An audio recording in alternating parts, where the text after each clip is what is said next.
विष्णुदेव साय जी चुपके हुए अपनी 9 महीने में प्रदेश में महिलाओं के प्रति 3094 अपराध हुए तथा 600 से अधिक बलात्कार की घटना हुई है। सरकार की नाकामियों को छुपाने के लिए लगातार यहाँ जो घटनाएं घट रही है उसमें कुछ कर्मियों को घुसने दिया ना, गेट को बंद कर दिया गया। अगर उसमें सच्चाई थी कौन कौन नाम है, आपने ज्ञानियों को छुपाने के लिए हमारे जिलाध्यक्ष के को नोटिस भेजा है, उतने ही तत्परता रहती तो पहली बार ऐसा हुआ थाना में न मीडिया। अभिनंदन है, हार्दिक स्वागत है।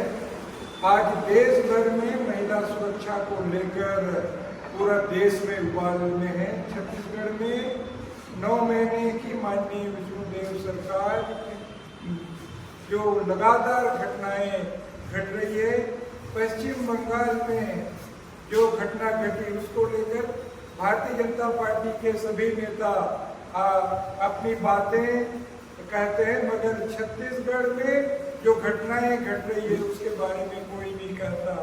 9 महीने की भाजपा सरकार के राज में छत्तीसगढ़ में महिलाएं असुरक्षित हो गई है। रोज रोज प्रदेश में कहीं ना कहीं सामूहिक, इससे बड़ा दुर्भाग्य क्या हो सकता है। राजधानी में महिलाएं सुरक्षित नहीं है। रायपुर नया बस स्टैंड में एक महिला के साथ दुराचार, अनाचार, सामूहिक दुष्कर्म होता है। दूसरे दिन रिपोर्ट लिखा गया, उसमें भी सामूहिक दुष्कर्म को नकार दिया गया। बलात्कार का रिपोर्ट लिखा गया, यह भी पुलिस अपराधियों को सजा देने के बजाय उन्हें बचाने में लगी है। महिलाएं खुले में बाहर निकलने में भयभीत हो रही है। बस्तर, सरगुजा, बिलासपुर, अंबिकापुर से लेकर राजधानी रायपुर में भी महिलाएं खुद को असुरक्षित महसूस कर रही हैं।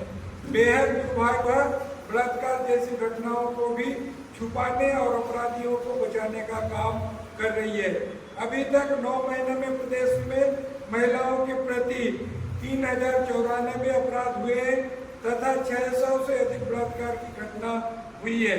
भिलाई के डीपीएस स्कूल में 4 साल की मासूम बच्ची के साथ दुराचार की घटना हो गई। बिना एफआईआर के वहां के एसपी ने घटना को नकार दिया, जबकि पास्को एक्ट के प्रावधान है कि ऐसे कोई घटना होने पर पहले एफआईआर होनी चाहिए, उसके बाद जांच होनी चाहिए। भिलाई में के बच्ची के साथ दुराचार के मामले में 2 डॉक्टरों ने अपनी रिपोर्ट में कहा है कि बच्ची के निजी अंगों को चोट है, कुछ गलत हुआ है, उसके बाद एसपी मामले को नकारते हैं।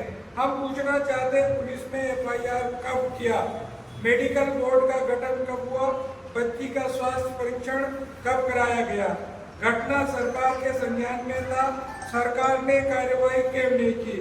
पास्को एक्ट में एफआईआर बिना किए क्लीन चिट दिए जाने के कारण एसपी पर कार्रवाई क्यों नहीं किया गया।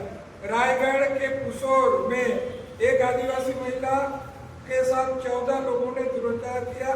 पुलिस रिपोर्ट लिखने में बहानेबाजी कर रही थी, मीडिया के दबाव के बाद रिपोर्ट ले गए, जबकि माननीय मुख्यमंत्री विष्णुदेव साय जी का संसदीय क्षेत्र जो रायगढ़ है, उनके क्षेत्र में भी इतनी बड़ी घटना घटी, उसके बाद भी उसको दबाने का प्रयास किया गया। जब मजबूर करेंगे, क्योंकि भारतीय जनता पार्टी का दोहरा चरित्र देखने को मिल रहा है।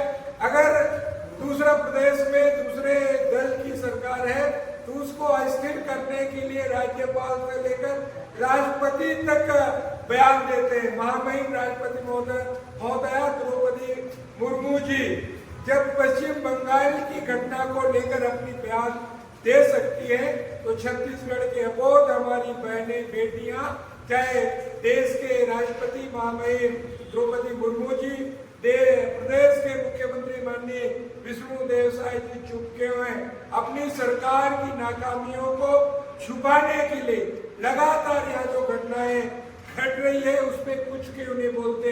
इनका दोहरा चरित्र भारतीय जनता पार्टी का देखने को मिलता है। आज कहीं ना कहीं हम छत्तीसगढ़ में लगभग 80 लाख से अधिक आदिवासी समाज भी असुरक्षित महसूस करता है।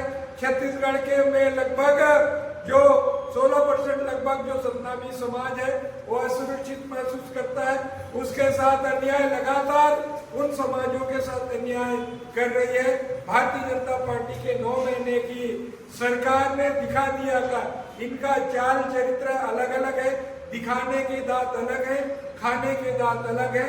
कहीं न कहीं विष्णुदेव सरकार, हमने सुना है कि इसमें कुछ नोटिस जारी हुआ है। देखिए, कोंडागांव पुलिस अपनी नाकामियों को छुपाने के लिए हमारे जिलाध्यक्ष के को नोटिस भेजा है। उतने ही तत्परता रहती तो पहली बार ऐसा हुआ, थाना में न मीडिया कर्मियों को घुसने दिया, न गेट को बंद कर दिया गया।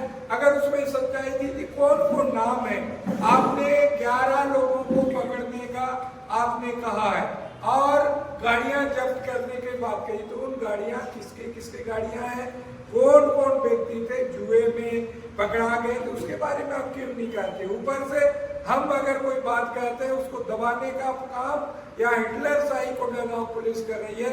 हम डटकर पुलिस का जवाब भी देंगे। अगर हम हमारे कार्यकर्ताओं को लगातार जेल भेजने का प्रयास किया था, हम लोग सब तैयार बैठे हैं, हम सभी कार्यकर्ता हम आपके सामने सरेंडर हो जाएंगे। आप हम सबको जेल भेजिए।